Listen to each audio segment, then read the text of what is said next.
Labdien! Mēs šodien esam satikušies Rojas Mūzikas un Mākslas skolā uz nelielu sarunu ar Rojas Mūzikas un Mākslas skolas absolventi Katarīnu Olekti, kuras ceļš jau pēc 10 dienām vedīs uz tālo Manheteni.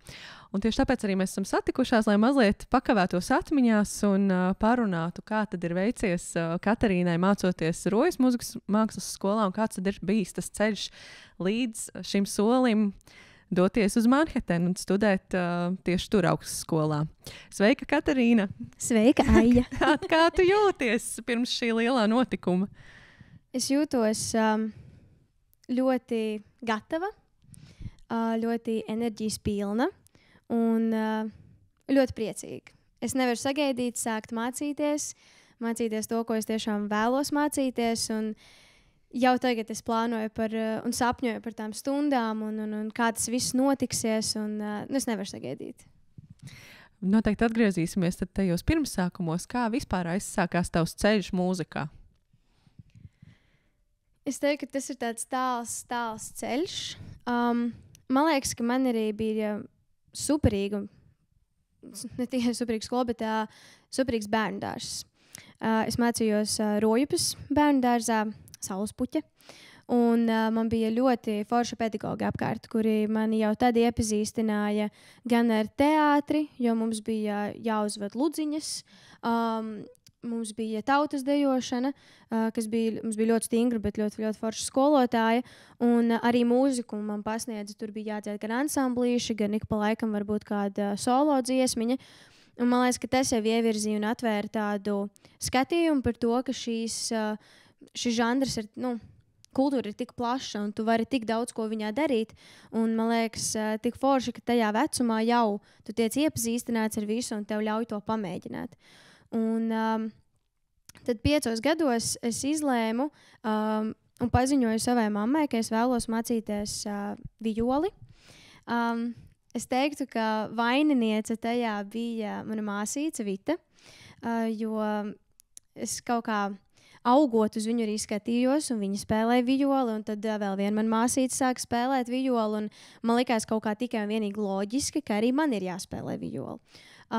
Es neatceros, vai es zināju par citiem instrumentiem, tik tā, ka tā būtu opcija iet arī uz kaut ko citu, bet viola bija tas, kas man ļoti interesēja, un manai mammai bija svarīgi arī, ka mēs mācāmies mūzikas skolā, un pēc tam, protams, tur vai sportu klāt, vai dejošanu, vai kā tas vienmēr bija, tās bija opcijas, bet tā mūzikas skola bija kaut kas, ko mamma ļoti gribēja, lai mēs visi daram un mācāmies. Un tad, jā, mani arī mūzikas skolā uzņēma tajos 5 gados, un tad sanāca, kad paralēli bērnu dārzam es jau sāku braukāt šeit uz mūzikas skolu. Un es atceros, ka šī mūzikas skola nāca ļoti pretī, jo skolotājs Proģe pasūtīja priekš manis speciāli violīti, un man bija vismazākā violīte, kāda šeit bija bijusi.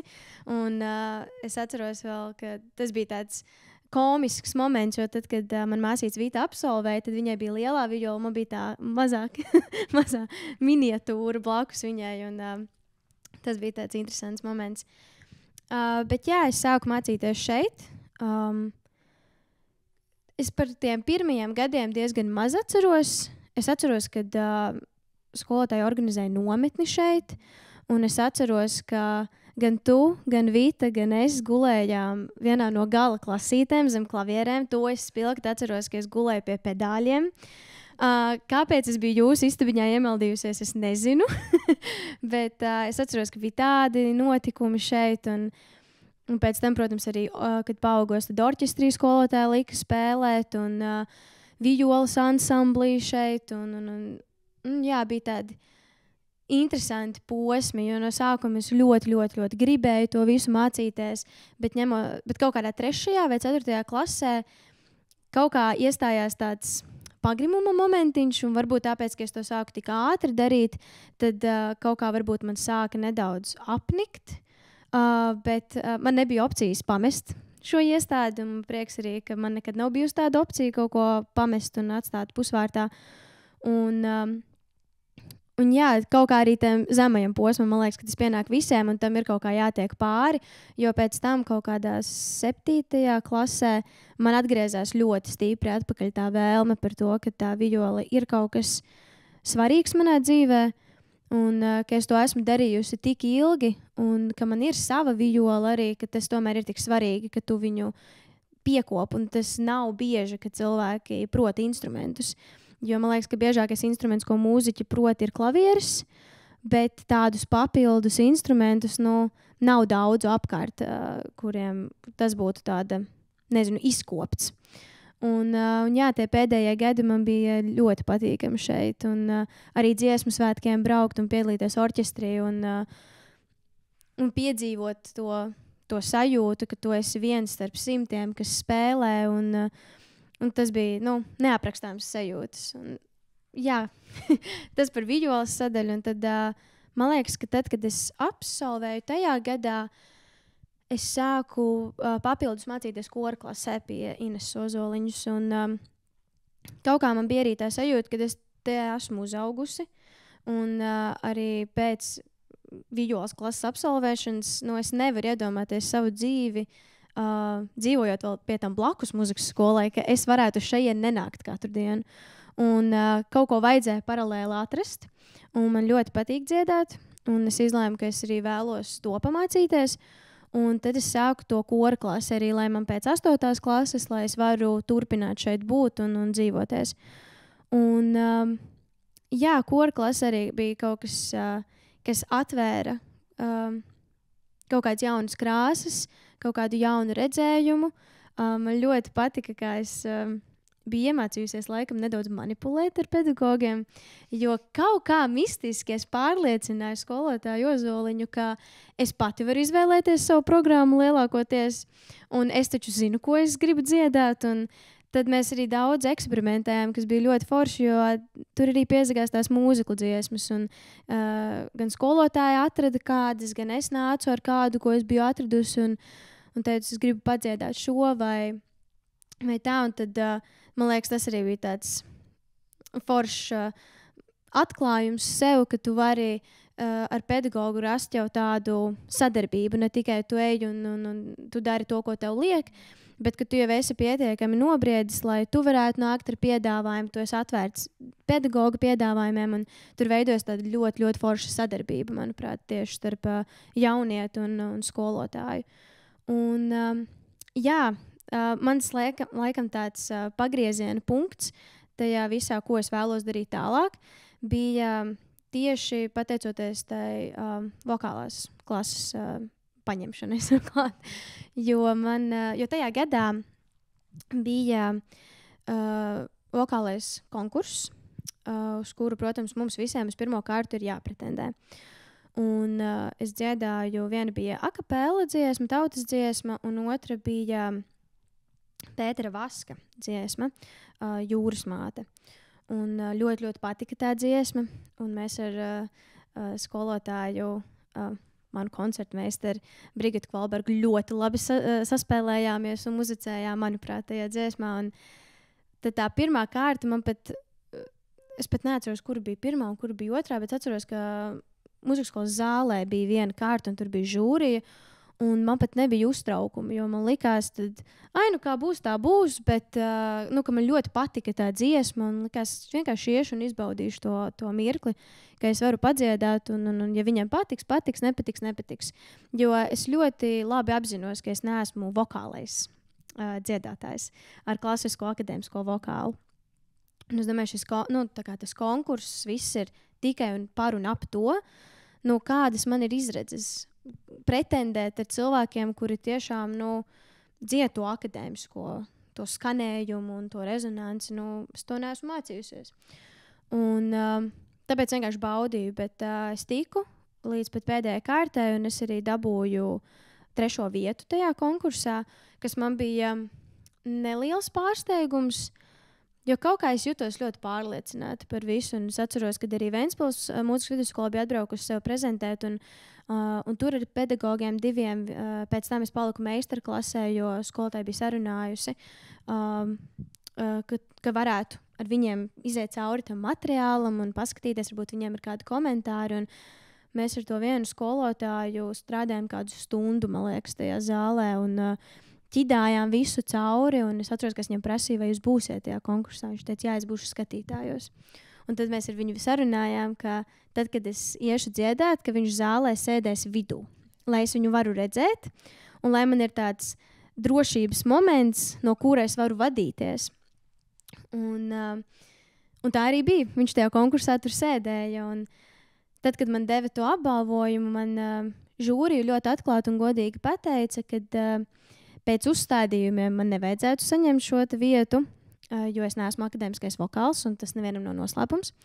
Bet kaut kas viņiem ir paticis tajā, ka viņi nevar man neiedot to vietu. Un tas bija tāds interesants moments, jo viņi pieminēja to estrādes mūziku. Saka, tev balss atbilst tam.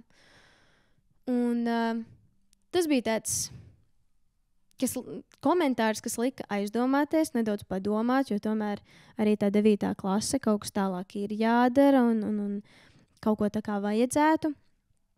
Un es nekad nebiju domājis, ka es mācīšos mūzikas vidusskolā. Man vienmēr bija sajūta, ka uz to jo solfeģo, un man nepatīk solfeģo. Un es domāju, es taču nemocīšu sevi vēl ar kaut kādiem priekšmetiem, ar kuriem man grūti iet, priekš kam man to.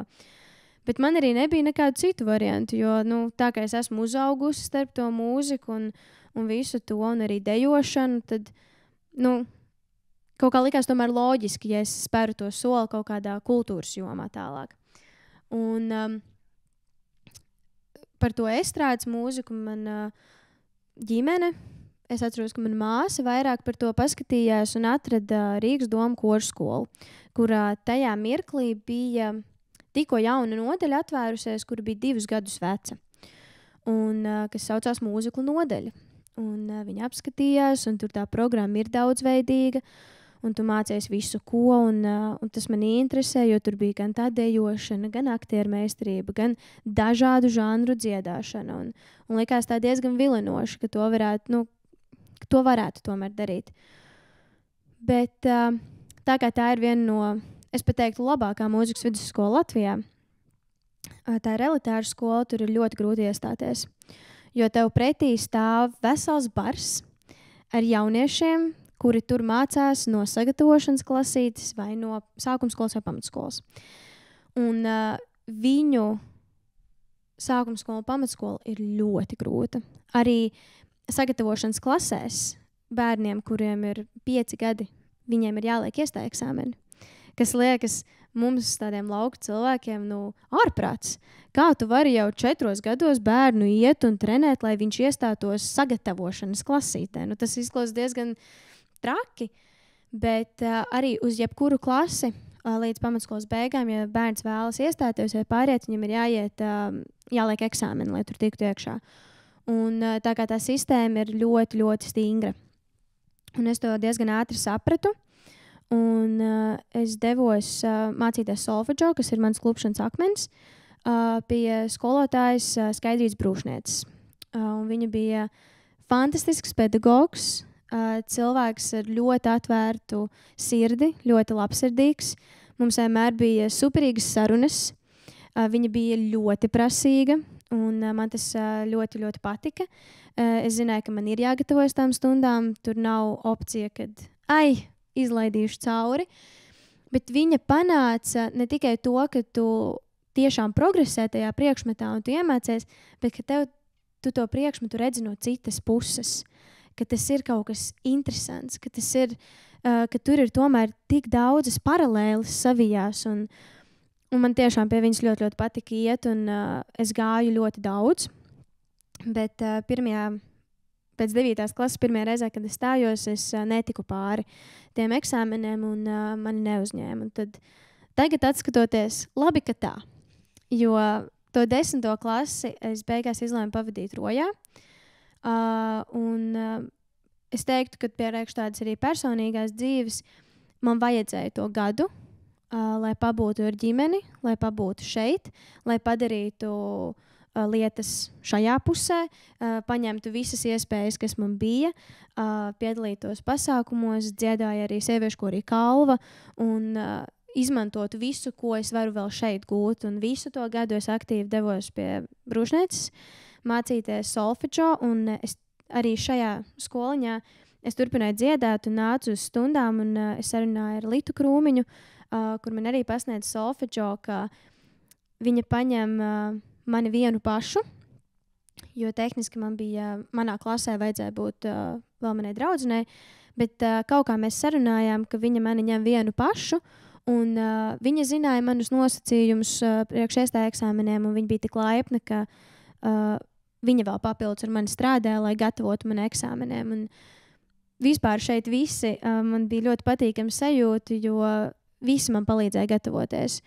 Un tā kā es to biju arī pateikusi, ka es to vēlos, tad neviens nešaubījās par to, ka ir jādara tās lietas. Un tā bija tāda laba atbalsta sajūta, kad tu jūti, ka tiem cilvēkiem, kad arī pedagogiem, manuprāt, tā ir tāda patīkama sajūta. Viņi taču zina, cik daudz viņi tevi ir ieguldījuši. Un tas jau ir arī viņu nopelns, ja tu kā viņu skolnieks tiec kaut kur tālāk un dari tās lietas. Un tā ir, tomēr viņi tevi ir ielikuši kaut ko, kas tev palīdz to darīt. Un tāpēc, man liekas, pedagogiem arī ir tāda interesanta dzīve ar visu to, ko viņi dod saviem jauniešiem. Un ar otro reizi pēc 10. klases iestājos. Es atceros to, ka bija dziesmu un deju svētki, un mēs stāvējām Rīgas domas kora skolas pagalmā. Šogad? Tas bija pirms 5 gadiem, kad tu biji tikusi ar šo otro reizi, un mēs, man liekas, kādu stundu arī tur norunājām, nopļāpājām par to, kā tev bija šis ceļš. Un man liekas, ļoti zīmīgi, ka mēs tagad pēc 5 gadiem tiekamies, un tev ir atkal tik liels izaicinājums priekšā.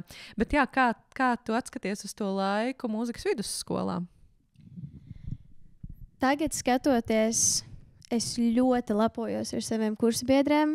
Mēs mūziku nodaļā bijām 6, bet es arī ļoti lepojos vispār ar savu kursu, ar cilvēkiem, gan no, kā mēs viņus saucām, akadēmiķi, kur gan vokālisti, gan diriģenti, gan džezisti ir gājuši tālu un dara lietas un muzicē un ir uz skatuves kopā ar tik superīgiem māksliniekiem, un man liekas, tas ir tik skaisti un tik forši, ka es varu pateikt, ka es viņus zinu, ka es ar viņiem esmu mācījusies kopā, un ir superīgi. Protams, nevienam nav noslēpums, ka mācīties, kā mēs Rīgas domu korskolā saucam par domeni, tad domenē mācīties ir ļoti, ļoti grūti.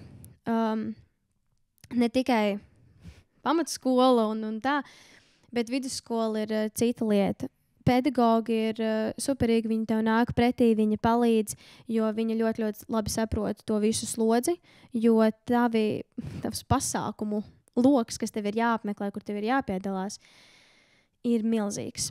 Tāpat kā eksāmenu skaits ir katru gadu ir liels, jo tev ir jāliek, piemēram, mūzikliem ir jāliek dziedāšanā eksāmens pie vismaz 2 pedagogiem ar atsevišķiem repertuāriem, kas nozīmē, ka tu gada laikā izēji aptuveni 20 vai pat vairāk dziesmām cauri.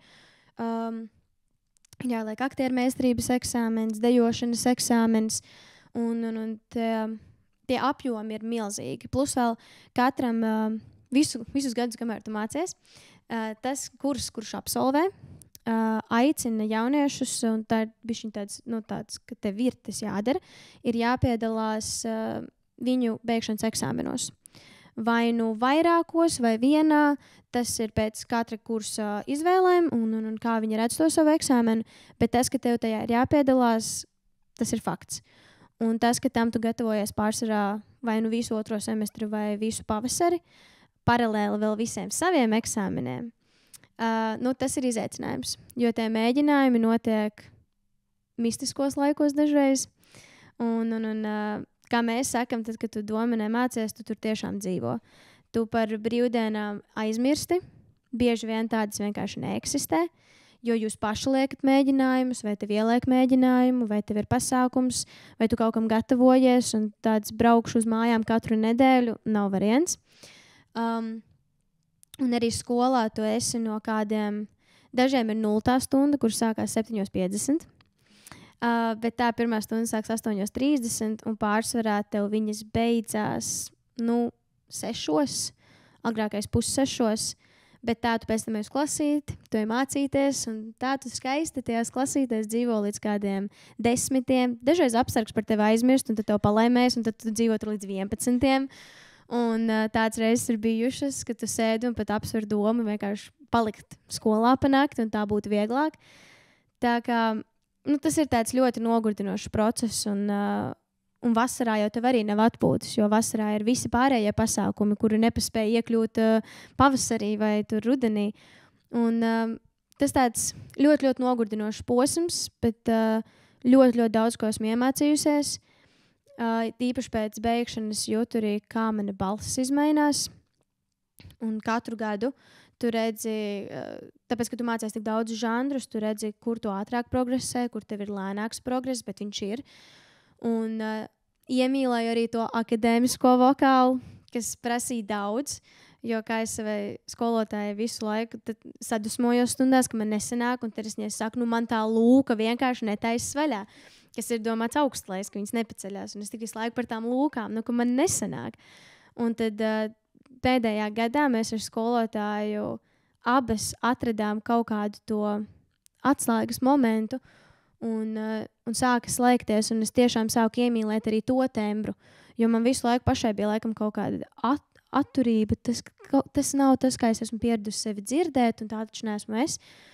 Un tad pēc tam tu tā kā tomēr iemīli arī to žanru, un tu saproti, kāpēc tev viņš ir vajadzīgs, un tagad es viņu māku pielietot, kad man tas ir nepieciešams, arī ja man ir jādzied dziesmas miksā, tad es to akadēmisko vokālu, tos knifus un tās nianses viņas slēdzu klāt, lai man balss nenoguž tik ātri, vai tu atrodi, ka tā jau visa tomēr ir tā tava anatomija un tā tehnika, ko tu vari pielietot pie citām tehnikām, un tas viss arī savijās kopā, un ir ļoti forši, un es visu laiku manu kursu saucu par, manuprāt, ambiciozāko kursu. Citiem varbūt arī tās ambīcijas kā kursiem bija lielas, bet izjauca Covids, kas arī nospēlēja savu lomu visā tajā skolas padarīšanā. Bet mans kurs, manuprāt, ir kalnus gāzes, izlēmām, ko mēs vēlamies darīt. Mēs savā pēdējā gadā jau septembrī zinājām, ka mēs gribam uzvest Kairlauču mūziku Pūtvēņi. Un mums jau rudenī bija pirmie audišani savā starpā, uz kurām lomām mēs katrs pretendējam, lai mēs sadalītu. Jau uzrunāti visi pārējie cilvēki, kuriem lomas mēs vēlamies piedāvāt. Un mēs ļoti, ļoti daudz darījām paši. KKF projektu mācījāmies rakstīt un visas formalitātes, kā tām likt projektam. Un tādas lietas, ko mums skolā nemāca, bet kaut kā tu pats iemācies. Un arī ar aktiermeistrības skolotāju mēs diezgan laicīgi sākām runāt par to, ko mēs varētu darīt. Un beigās izlēmām, ka mēs taisīsim viena cēliena lugu, kas bija arī mana aktiermeistrības skolotāja Kārļa Krūmiņa paštaisītā luga, kuras nosaukums bija Skittles. Un tas bija interesants mirklis, jo pirmo semestru mēs veltījām vēl visādām tehnikām un apskatījām, ko mēs nebijām paspējuši klātienē apskatīt, jo man 3. kurs bija pavadīts Covidā, tātad attālināti, un tad mēs mēģinājām iespēt, ko mēs vēl varam paķert, lai mēs izbaudītu dzīvē to procesu, un tad visu 2. semestri mēs veltījām tikai un vienīgi izrādēji, kas bija grūti, jo tu jau sāc slēgties, ka tev ir mūziklu izrāde, kur tev ir viena dramaturģija un tev ir vieni uzdevumi, tad tev ir aktiermeistrība, kur tev ir pilnīgi kaut kas cits, katram ir cits uzstādījums, koncepts mēs kopā viņu ar pedagogu veidojam, tas nozīmē, ka viņš visu laiku mainījās, mums bija no tāda, kāda bija pirmā ideja, tāds rezultāts nebija vairāk, bet tas bija tāds interesants process un posms, gan radošajā ziņā, gan tādā jau profesionālā ziņā, ka tev ir jāmācas pielāgoties visam, kas tev pēkšņi var pateikt, ne, tas nestrādā, mēs mainam. Un tādas bailes mums bija daudz tieši pirmizrādes. Bet tas viss bija tāds ļoti, ļoti interesants posms, un tad mums vēl bija solo eksāmens, kur mums katram bija jādzied 6 dziesmas, 6 dažādas dziesmas, un mēs esam 6. Kas nozīmē, ka tas koncerts būs ļoti garš. Un viņš arī bija. Un, es biju šokā, ka lielākā daļa izturēja viņu, jo tev ir jāiziet, mums ir nosacījumi, un tur ir, piemēram, jāiet cauri, viņus sauc par Golden Age mūzikliem, kas ir, piemēram, 50. un 60. gados rakstīti. Un viņi nav tik interesanti, jo tur nav popsis, tur ir tiešām tāda klasika.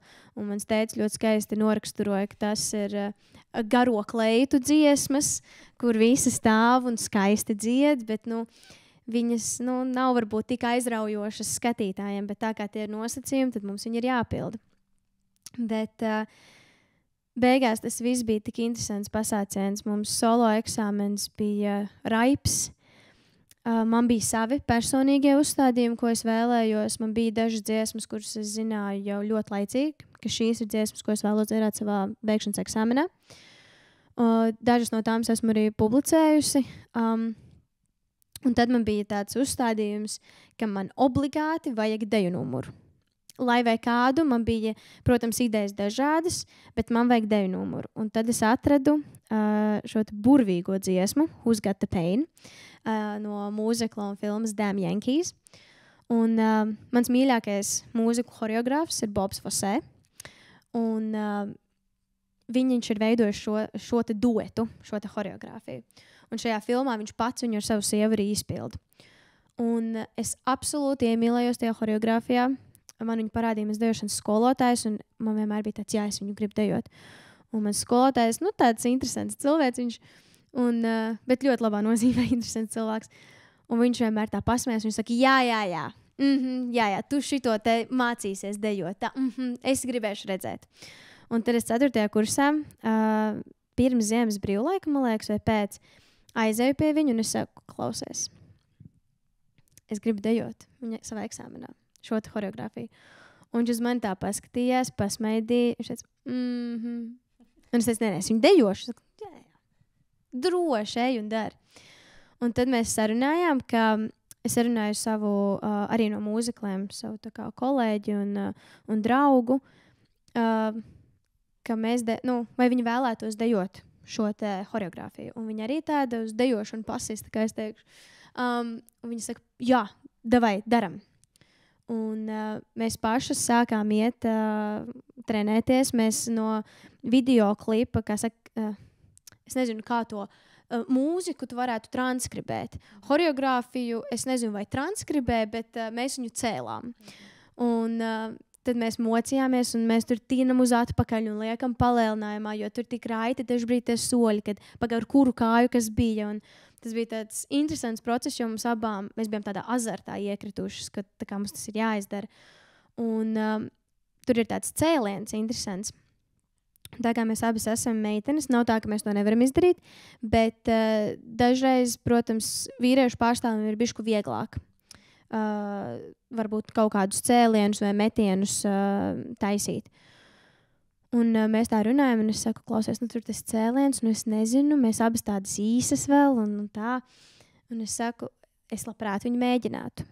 Bet daram tā, mēģinam, ja nē, izlaidīsim un meklēsim citu risinājumu, kā uztaisīt kaut kādu arī tur to spilgto momentu. Bet beigās mēs viņu tik daudz trenējām, ka mēs viņu arī uztaisījām, un nevis izrādē, bet eksāmenā mums vispār mēs bijām kaut kā savienojušās tajā visā, ka nebija ne grūti, mēs uzticējāmies, es zināju, ka es nenokritīšu, un mums nebija nekāda uztraukuma. Mēs to visu choreogrāfiju bijām no ziemas līdz tam pavasarim izstrādājušas tik perfekti, ka mēs pat 2 dienas pirms mana eksāmena vispār viņu pat nemēģinājām. Tas bija tāds, būs. Tur nav citu variantu. Viņš vienkārši būs. Un bija. Un viss notika, un tas bija tāds mans sapnis personīgais. Un tad man likās tik forši, ka mans skolotājs, kad atnāca uz mūsu dažiem tiem mēģinājumiem, jo mums bija sarunāts, ka viņš nāks un pārbaudīs, jo tomēr mums vajag, lai viņš apstiprina šo te visu. Un viņš atnāca, viņš skatījās, un es viņa sejā acīs redzēju, ka viņam tāda dzirksts parādās. Un ka viņš notic, ka mēs to varam realizēt. Un tā bija fantastiska sajūta, kad viņš ir mans pedagogs, uz kuru es arī skatos ar tādu, ko tik tu neesi darījis, un ir tik forši. Un ka es redzu to, ka viņš parāda tādu pašu enerģiju un attieksmi par to, ko es esmu tagad izdarījusi. Un bija superīgi. Man bija dziesma ar gospel koru fonā un balādes, un tad rakstura dziesmas. Un man pašai ļoti, ļoti, ļoti patika mana programma. Man likās, ka es sevi parādīju no visiem aspektiem, cik vien daudz es varēju tajās 6 dziesmās iespiest, tik es arī iespiedu. Un arī pēc tam skatīties, kā pūt vēņi, kad cilvēki nāk uz izrādēm un ka mēs dabūjam balvas, un tu tiec nominēts, un tu uzkāp uz operas lielās skatuves, un tu esi starp visiem Latvijas lielākajiem, labākajiem mūziķiem, un tu stāvi viņu priekšā un dziedi dziesmu, un tu pārstāvi savu projektu, kuru tu esi veidojis no pašas saknītes, un tā ir bijusi tava ideja. Manam kursam, mums tā kā visiem kopā, tas bija ļoti saviļņojoši. Tas bija ļoti, ļoti liels lepnuma moments. Un arī tagad atklāt dziesmu svētkus un tieši tādu pārstāvēt teātra sadaļu un skatīties, ka cilvēki atnāk, jo tā izrāde bija pavēlta, mēs uzstājāmies Esplanādē, ka cilvēki ir sanākuši tik daudz, ka ir jānes papildus krēsli un tie krēsli nav pietiekami un cilvēki stāv kājās visas tās 2 stundas un skatās un neiet projām un nebija silts ārā. Tā nebija tāda jaukā, foršā vasaras diena, vakars. Tur bija ļoti augsts un tu skaties un tu jūties tik pacelāts par to, ka tie cilvēki viņiem patīk un ka viņi novērtē un kad tas, ko tu dari arī, tam arī Latvijā ir nākotne un ir jēga.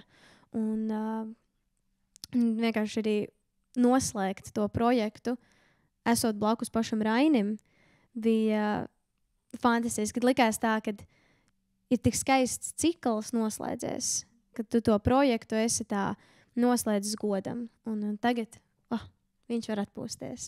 Un varbūt kaut kad atkal pēc kāda laika mēs viņu pacelsim, apskatīsim, bet tagad viņš ir savu darbiņu padarījis. Un ir tāda lepnuma sajūta par to, kas tik viss nav sadarīts to 4 gadu laikā un kur tik nav būts. Un ne tikai pūt vēņi tika uzvests, es biju arī Jāņa Lūsēna mūziklā Zvaigznes bērns, kur man bija, cik es toreiz skaitīju, man liekas, 4 lomas sanāca, kur tu parādies, tu esi tas, tad tu esi tas, tad tu esi tas. Un tur bija interesanti un tādas sadraudzības ar cilvēkiem un māksliniekiem. Super pieredzes. Un pirmais mūzikls, ko mēs taisījām, bija Rent, Jonathana Larsona mūzikls, ko daudzi zinu, man liekas, arī daudzi nezinu. Bet fantastiska mūzika un mūzikls angļu valodā. Un arī viņu mēs parādījām vairākas reizes. Un tas bija forši, jo tur arī bija vairākas lomas. Un tas man nekad neuztrauc, ka es esmu, piemēram, ansamblī. Jo man liekas, ka dažreiz ansamblī ir daudz vairāk jādara un ir daudz interesantāk. Un tu vari dejot vairākas horeogrāfijas, un tu vari visu kaut kā izpausties uz tās skatuves. Un, protams, fantastiski ir, ja tev iedod soliņu un ja tev ir tā loma. Bet, kā es saku, ansamblī tu vienmēr esi brīvs izveidot savu lomu. Neviens tevi nevar apturēt, neviens nevar pateikt, ka tas nav pareizi, jo tā ir, tu veido sevi. Un tu vari pielāgot savu tēlu, savu lomu, kā vien tu vēlies te izrādēji. Un, piemēram, Rentā arī to es darīju. Man katrā ainā, kur es parādījos, man bija izdomāts, kas es esmu, ko es daru, kāds ir mans stāsts. Un tad uzreiz arī tu aktieriski tik brīvi jūties. Jo uz skatuves jau reti, kad tu esi tu pats, mūziku žanrā. Un tad ir forši, ka tu vari eksperimentēt ar visu to, īpaši, ka tu esi tāds jauns, ka tu vari to visu izmēģināt. Un tad, kad tev iedod lomu, tu jau zini, tev ir tāds pamatiņš, tu jūties daudz drošāk, stabilāk, ka tu vari arī lielu lomu vai mazāku lomu, bet viņu var iznest ar citu tādu sajūtu un garšu. Un kad tu nonāci pie tās apziņas, vēlmes, ka tu turpinās studijas ārpus Latvijas? Par to, ka es vēlos studēt mūziklus, es zināju 2. kursā. Jo 1. kursā, es godīgi teikšu, es īsti līdz galam nesapratu, uz ko es esmu aizgājusi mācīties, Jo mums nav tādu mūziklu, piemēram, Latvijā. Un, protams, es tur zinu Mamma Mia un Phantom of the Opera. Un baigi zinošā mūziklos, un La La Land tikko esmu redzējusi, un viss ritīgi forši. Bet nekad dzīvē nebiju redzējusi mūziklu izrādi. Nekad nebiju bijusi Londonā. Un nebija tā izpratne pirmajā kursā, uz ko es esmu parakstījusies līdz galam. Es vienkārši zināju, ka man patīk tas, ko man piedāvā šī nodaļa ar visu to, cik daudz es varu iemācīties.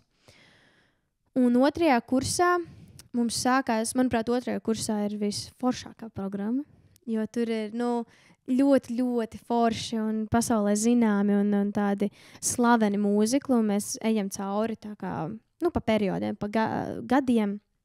Un tad, kamēr tu mācies, tikmēr jau tu mēģini to mūziklu, un tad forši arī vēsturītu, tā kā tu apgūst ļoti labi.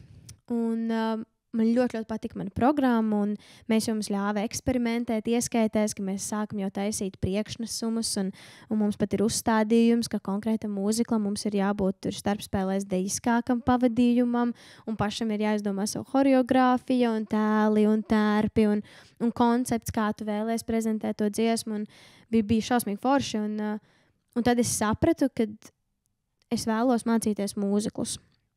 Un tad mēs arī sākām pie Rentas strādāt, un tas vispār bija tāds, tas ir skaidrs, citu jautājumu vairāk nav. Un 4. kursā es paralēli skolai un izrādēm un visiem vēl bišķiņ tādiem nestabiliem laikiem ar to, ka kāds saslimst, un tad tu sēdi karantīnā, un tad tu esi atpakaļ, un tādos bišķiņ jokainos laikos, manuprāt, mēs dzīvojām. Tad es arī mēģināju stāties. Es par savu mērķi biju tajā gadā uzstādījusi Lielbritāniju. Man bija 2 skolas Lielbritānijā un 1 Skotijā, kur es iesniedzu savus dokumentus, sevi parādīju. Uz 1 skolu man bija jābrauc klātienē, jo viņi nepieņēma tādu tieši saistu, un tad bija pirmo reizi aizbraukt uz Londonu, pirmo reizi aizgāju uz īstu mūziklu izrādi. Samulsu, jo dzīvē ieraudzīt, kā izskatās Vestende, ir pilnīgi kaut kas pretējs, kā es biju iedomājusies, kā tas varētu izskatīties. Un tas bija tāds interesants piedzīvojums. Un bija ļoti interesanti stāties klātienē, kad tu redzi visus savus konkurentus. Tu nevari paslēpties. Tev ir jāparāda sevi no vislabākās puses, tev ir jāmāk raiti iziet no situācijām, ko, manuprāt, es diezgan veiksmīgi iemācījos tieši šeit. Tāda atkāpīta, bet es atceros, ka man bija vijolē ieskaitas parasti, un bija jāatpilduši tie garie koncerti. Un tas, kā es mācījos notis, bija, ka es domāju stāstus. Kamēr es spēlēju, man pa frāzēm bija sadalīts, tā kā man galvā bija filmiņa un dialogi. Un tad es vienmēr spēlēju tās ieskaitas, un tad dažreiz bija tā, ka es pārāk aizdomājos tajā savā filmiņā, un tad vienā brīdī atopos, un man nav ne jausmas, kur es atrodos tajā koncertā. Un tu bet tu nedrīkst arī apstāties, jo tu nevari parādīt, ka tu esi kaut ko sajaucis. Un tad tajā laikā man koncertmeistari bija upenieci. Un es atceros, ka mums bieži vien pēc tam bija tādas smieklu momenti pēc tām ieskaitēm, jo viņi uz mani skatās, ko tu tur spēlē? Es nezinu. Bet es kaut kā vienmēr zināju, ka nav opcijas apstāties un kaut kā no tās situācijas ir jāaiziet. Un tad tu spēlē vai nu vienu frāzi uz riņķi, vai tu lec kaut kur tālāk, un galvenais nekad neizrāda, ka tu kaut ko esi sajaucis. Un tas man diezgan bieži šeit gadījās. Bet es domāju, ka tas man dzīvē ir ļoti labi palīdzējis, jo tad, kad es skatos, man ir bijuši šie momenti, vai tieši tad, kad ir šī stāšanās un tu esi satraucies, tu pilnīgi redzi, ka citi to kaut kā nemāk noslēpt. Un tad tu saproti, man ir lai vai kā, bet es eju ar pilnu pārliecību, un tur nav citu opciju. Tu kaut vai visu laiku uz otru pusi vienkārši dari. Un tā bija tāda interesanta pārbauda arī mentāli, vienkārši, jo mēs bijām šausmīgi daudz. Mēs tajā dienā vien bijām kaut kādi 50, mūs dalīja 2 grupās, un tu saproti, ka tā tas ir veselu mēnesi no vietas. Ka tur praktiski katru dienu ir 50 jaunieši, kuri ir tieši tādi paši kā tu, tikpat talantīgi vai pat talantīgāki, kuriem ir tās pašas ambīcijas, kas tev, tie paši mērķi, tie paši sapņi. Un tu nevari parādīt, kurš to ir pelnījis vairāk kā otrs. Un tā bija tāda interesanta sajūta darīt to klātienē. Bet kopumā pieredze ļoti, ļoti laba. Un bija tā nedaudz bēdīga, kad es netiku, jo es jau pēc 4. kursa biju 100% gatava mācīties tālāk. Man nelikās, ka man vajag pauzi. Bija jā, es eju, es daru, es to gribu un maucam. Un tad bija tāds kāpiens atpakaļ, ka tomēr tas liktenis dažreiz negrib sadarboties ar taviem mērķiem un kaut kādiem uzstādījumiem. Bet es kaut kā ticu tam, ka viss notiek tā, kā tam ir jānotiek. Un es baigi arī nepārdzīvoju, jo es sapratu, ko es te sēdēšu un sevi žēlošu. Nevienam no tā nekāds labums nav. Un ir vienkārši jādara tālāk, un ir jāsaprot, kādi ir tavi mērķi, tad ko tu gribi darīt, lai aizpildītu to gadu pēc iespējas produktīvāku, pēc iespējas interesantāku. Manuprāt, kaut kā tas gads man ļoti ātri arī ir paskrējis, un viņš ir aizpildījies ar tik daudziem piedzīvojumiem, ar daudziem projektiem, un es nevaru teikt, ka tas gads ir pazaudēts vai nav bijis vērtīgs. Viņš ir bijis ļoti vērtīgs, un varbūt tas pat, kad vienīgais mans fokus arī bija tāda stāšanās un tā, daram visu tālāk, tad, man liekas, varbūt tas arī ir palīdzējis tam realizēties tik tālā, bet tik augstā rezultātā. Jā, es domāju, ka tas ir tā forši, ka tomēr viss notiek, jā, kā tam ir jānotiek. Tagad noteikti ir tas satraukums, tās gaidas tavas lielās par to, kā tad būs, bet redzot to tavu apņēmību, un man liekas, ka jebkurš no tevis var mācīties, ja vienreiz neizdodas, tad nav jāpadodas, bet jāturpina darīt. Es domāju, ka mēs noteikti par tevi dzirdēsim vēl daudz, bet tagad, kad tu esi vēl Latvijā, kādas ir tās tavas pārdomas? Varbūt vēl tādu nav, bet varbūt tādu jau ir. Vai tu gribi atgriezties Latvijā un attīstīt šeit šo mūziklu, nodaļu, sadaļu, vai tomēr tas tavs mērķis ir ārzemes? Man šogad bija interesants moments. Es strādāju kā skolotāja. Es pasniedzu dejošanu šogad vairākām klasītēm. Un tāpēc man ir cita sajūta par pedagoģiju tagad un par pedagogiem. Un, es esmu sapratusi caur tam gadam, ka, manuprāt, es varu būt diezgan labs pedagogs. Man vienmēr mūziklu jaunieši viņiem ļoti patīk, kad es viņiem pasniedzu stundas. Un, tad, kad dažreiz mums ir, piemēram, pirms izrādes, es saku, es iesildīšu mūs visus, visi vienmēr ir starā, jo viņi zina, ka viņi būs grūti. Bet ka būs tāds enerģijas lādiņš. Un, ja man ir pretī jaunieši, kuri par to deg un kuri to grib, man ļoti, ļoti patīk strādāt un to darīt. Bet es neesmu gatava šobrīd būt pilna laika pedagogs. Un es vienmēr arī domāju ļoti novērtēt tieši tos pedagogus visvairāk, kuri, un man īstenībā visi pedagogi arī tādi bija, kuri vēl joprojām strādā industrijā. Kuri paši uzstāda mērķus, kuriem ir sapņi, vai tas ir koncerts, vai tas ir mūzikas albums, vai tas ir taisīt projektus un viņus realizēt. Man tas bija ļoti, ļoti svarīgi, jo es redzu, ka tas pedagogs man var dot vēl vairāk nekā, ja viņš tikai būtu pedagogs, viņš fokusētos tikai un vienīgi tur, piemēram, pasniegšu dziedāšanu. Bet, ka es zinu, ka viņš pats uzstājās, ka viņš koncertē, man tas dod uzreiz kā skolniekam daudz, daudz vairāk. Un es esmu godīgs un tiešs cilvēks, un es nevaru nevienam solīt un teikt, ka es dabūšu savu bakalaura grādu muzikālajā teātrī un atgriezīšos šeit.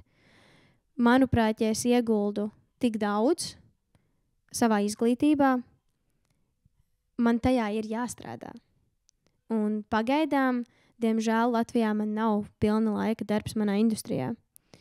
Un tāpēc mans sapnītis un mērķis, protams, ir sniegt atpakaļ Latvijai.